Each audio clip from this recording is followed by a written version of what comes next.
नमस्ते दोस्तों, क्या आप जानते हैं कि काल सर्प दोष एक नहीं बल्कि 12 प्रकार का होता है। हर प्रकार जीवन में अलग परीक्षा देता है। किसी के लिए करियर की चुनौती बनाता है, तो किसी के लिए विवाह की और किसी के लिए आध्यात्मिक जागरण का संकेत होता है। डरिए मत हम, क्योंकि हर काल सर्प दोष विनाश नहीं लाता। कुछ काल सर्प दोष असाधारण शक्ति भी देते हैं। आज इस वीडियो से हम विस्तार में समझेंगे कि 12 प्रकार के काल सर्प दोष और उनके प्रभाव और व्यक्तिगत उपाय जो इस ऊर्जा को आपके पक्ष में बदल सकते हैं। तो वीडियो के अंत तक अवश्य देखें, क्योंकि हो सकता है कि आपका दोष ही आपकी सबसे बड़ी शक्ति हो।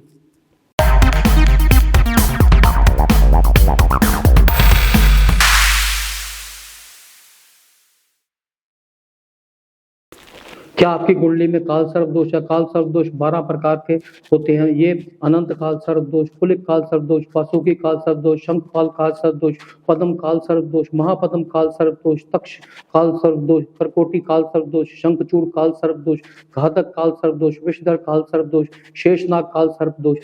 क्या हर काल सर्प दोष एक ही परिणाम देता है या हर काल सर्प दोष का अलग परिणाम होता है? ऐसा महसूस ना करें कि हम केवल ज्ञान की बातें कर रहे हैं। काल सर्प दोष की मूल परिभाषा यही है कि जब सभी ग्रह राहु और केतु के बीच में होते हैं तब काल सर्प दोष बनता है। आज मैं आपको बताऊंगा कि आपके पास जिस प्रकार का काल सर्प दोष है वे आपके पिछले जन्म के कर्मों का फल है। हमें इस विशेष काल सर्प दोष के अनुसार जीवन में परिणाम मिलेंगे। हम ये भी ध्यान करेंगे कि उस विशेष दोष के दुष्परिणामों से खुद को कैसे बचाएं और कैसे कौन सा विशेष उपाय करना चाहिए। काल सर्प दोष उन 3 महत्वपूर्ण दोषों में एक है जिसका उपयोग लोगों को डराने के लिए सबसे अधिक किया जाता है। मैंने 2 तरह के ज्योतिषी देखे, एक वो जो काल सर्प दोष का उपयोग लोगों को डराने के लिए करते हैं और दूसरा ये जो कहते हैं कि काल सर्प दोष जैसा कुछ होता ही नहीं, इसका कोई अस्तित्व नहीं है। लेकिन जहाँ तक मेरा सोचना है वहाँ वास्तविकता इसके बीच कुछ कहीं बीच में है। काल सर्प दोष एक ही स्थिति है जिसमें सभी ग्रह एक तरफ या राहु और केतु के बीच में होते हैं। काल सर्प दोष 12 अलग अलग प्रकार के होते हैं जो आपके स्वास्थ्य, बच्चों और जीवन और आपके कैरियर को प्रभावित करते हैं। आइए आपकी कुंडली में 12 अलग अलग प्रकार के काल सर्प दोषों पर चर्चा करते हैं। सबसे पहले अनंत काल सर्प दोष।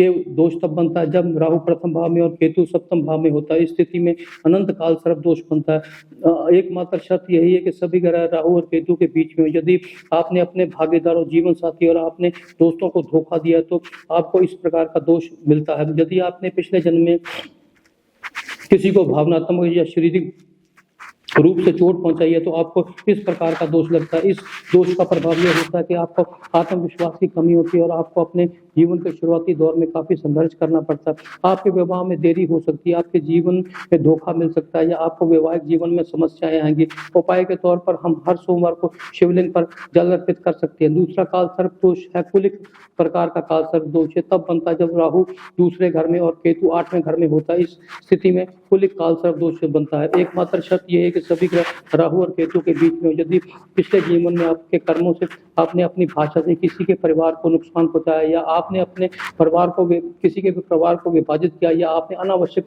हस्तक्षेप किया या किसी के परिवार की आय पर उसका बुरा प्रभाव पड़ा तो ये दोष बनता है। आपने अपने पैसे के लिए लिया और फिर किसी को वापस नहीं किया तब भी ये दोष बनता है। ये दोष का परिणाम ये होता है कि आपके परिवार में शांति नहीं रहती और आपका धन संचय करने में आप असमर्थ रहते हैं और आपकी वाणी में भी समस्याएं होती है। यहाँ तक कि आपका विवाहिक जीवन भी अशांत रहता है। लोग आपके जीवन में हस्तक्षेप करते हैं। उपाय के तौर पर भोजन दान करें और अपनी वाणी पर विशेष रूप से नियंत्रण रखें। तीसरा काल सर्प दोष जो हमारी कुंडली में लगता है उसे वासुकी किस्म का काल सर्प दोष कहते हैं। ये दोष तब लगता है जब राहु तीसरे भाव में होता है और केतु 9वें भाव में होता है। एकमात्र शर्त यह है कि सभी ग्रह राहु और केतु के बीच में हो। तीसरे भाव में राहु आमतौर पर बहुत मजबूत माना जाता है। यदि राहु का डिपॉजिटर अच्छी स्थिति में है तो आप उन्नति भी कर सकते हैं, लेकिन तीसरे भाव में राहु की उपस्थिति आपको भाई बहनों के साथ कड़वाहट पैदा करती है। आप अपने भाग्य के लिए संघर्ष करते हैं, लेकिन तीसरे भाव में राहु आपको मेहनती और साहसी बनाता है। आपकी कड़ी मेहनत के बाद सफलता मिलती है। उपाय के रूप में सार्वजनिक रूप से धार्मिक वो पुस्तकें दान करें। चौथा काल सर्प दोष जो हमारी कुंडली में लगता है उसे शंख काल सर्प दोष से जाना जाता है। ये दोष तब लगता है जब राहु चौथे भाव में और केतु 10वें भाव में होता है। एकमात्र शर्त यह है कि सभी ग्रह राहु और केतु के बीच में हो। चौथे भाव में राहु की उपस्थिति पारिवारिक जीवन को में बेचैनी देती है। चौथे भाव में राहु संपत्ति से जुड़े विवाद देता है। राहु के कारण आपको अपने परिवार में दूर रहना पड़ता है। आपको अपने परिवार से भी अपने कैरियर में भी निष्ठा रहती है, क्योंकि केतु वैराग्य का कारक है। उपाय के तौर पर अपनी माता की सेवा करें और अपनी संपत्ति के मामले में जहां तक हो सके सावधानी रखने की आपको सलाह दी जाती है।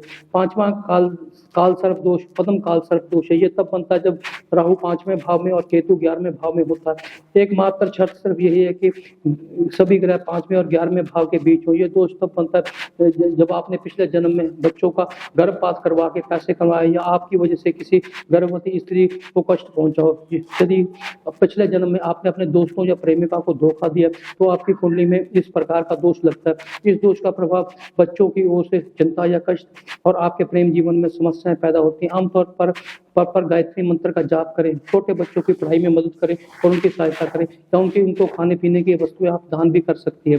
छठे प्रकार का काल सर्प जो हम अपनी कुंडली में देखते हैं वो है महापद्म काल सर्प दोष। ये दोष तब बनता है जब राहु छठे भाव में और केतु 12वें भाव में होता है। एकमात्र शर्त सिर्फ यही है कि सभी ग्रह राहु और केतु के बीच में हो। छठे भाव में राहु बलवान होता है और ये आपको लड़ने की भावना देता है और ये चीजों से लड़ने की ताकत भी देता है। ये आपको बुद्धि भी देता है। आपको जीवन में कोर्ट कचहरी मुकदमे दुश्मन सभी चीजें सक्रिय हो जाती हैं।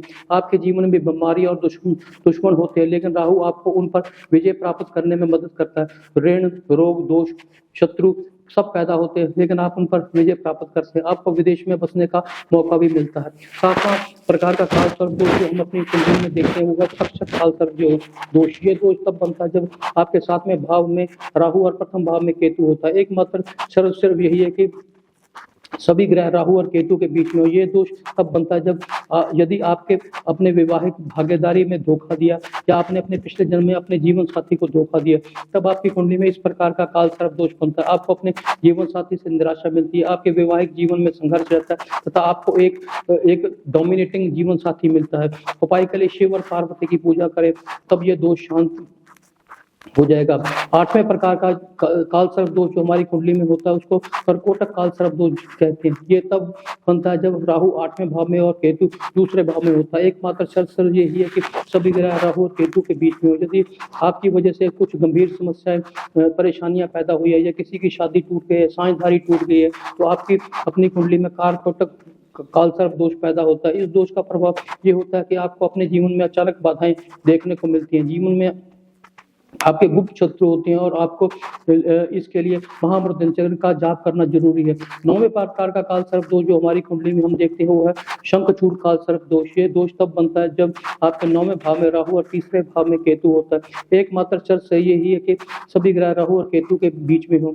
यदि आपने अपने पिछले जन्म में अपने गुरुओं की आज्ञा का पालन नहीं किया और अपने ज्ञान का उपयोग अपने स्वार्थों के लिए किया, तब ये आपकी कुंडली में शंखचूड़ काल सर्प दोष बनता है। क्योंकि केतु 3रे भाव में, इसलिए आपने अपने लोगों को गलत सलाह दिया। इस योग का परिणाम ये होता है कि आपने अपने पिता के साथ कड़वे संबंध होते हैं और आप जीवन में दुर्भाग्य से संघर्ष करते हैं। उपाय ये है कि आपको सार्वजनिक रूप से धार्मिक पुस्तकें वितरित करनी चाहिए। 10वें प्रकार का काल सर्प दोष जो हमारी कुंडली में लगता है उसको घातक काल सर्प दोष कहते हैं। ये तब बनता है जब राहु 10वें भाव में और केतु 4थे भाव में होता है। एकमात्र शर्त यही है कि राहु और केतु के बीच में ही सभी ग्रह हो। यदि आपने अपने पिछले जन्म में किसी को पेशे में या आजीविका में बाधाएं उत्पन्न की हैं या आपने उसके कार्यस्थल को नुकसान पहुंचाया, तो आपकी कुंडली में ये दोष देखने को मिलता है। आपको कैरियर में अड़चनें और बाधाएं देखने को मिलती है और आपके घर और कार्य के स्थल के बीच में संतुलन बनाने में कठिनाई महसूस होती है। जहां तक उपायों का प्रचलन, शनि के मंत्रों का जाप करें और आपको